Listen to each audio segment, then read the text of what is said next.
हरदी के लिखल चिट्ठी नेवता पेठवली देवे के गंगा जी के हाथ। हरदी के लिखल चिट्ठी नेवता पेठवली देवे के गंगा जी के हाथ। अरे रे बरसे मैया जगिया ठनवाली रे लगाई जगिया पार। अरे रे बरसे मैया जगिया ठनवाली रे लगाई जगिया पार।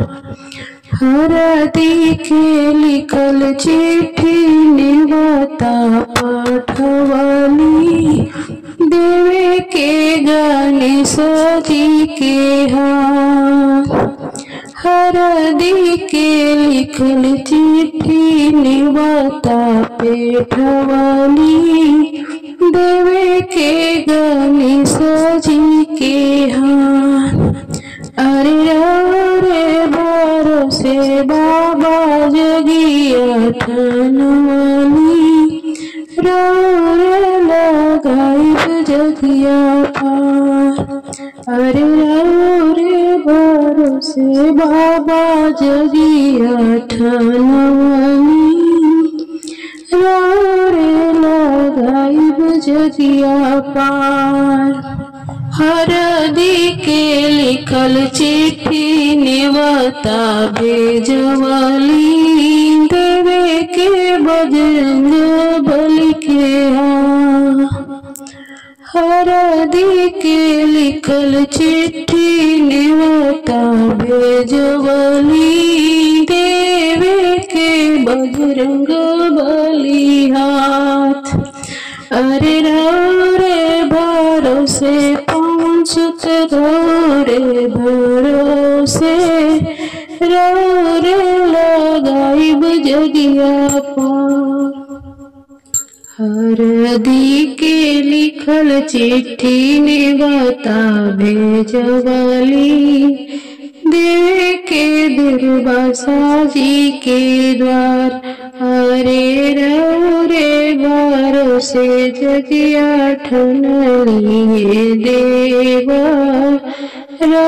रे लगाई बेड़ा पार। अरे रे भरोसे जगिया ठनली हे देवा रे लगाई बेड़ा पार। अरे हरदी के लिखल चिट्ठी नेवता पाठवली देवे के शंकर जी के हाथ। अरे हरदी के लिखल चिट्ठी नेवता पाठवली देवे के शंकर जी के हाथ। अरे रे बरसे बाबा जगिया ठनवाली हे बाबा रे लगाई जगिया पार। अरे रे भरोसे बाबा जगिया ठनवाली हे बाबा रे लगाई जगिया पार।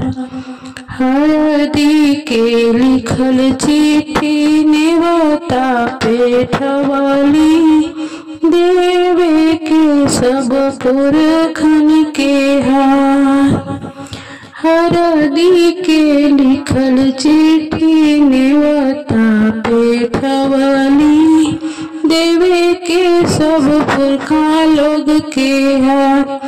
रे भरोसे हम जगिया ठनवाली रे लगाई जगिया पार।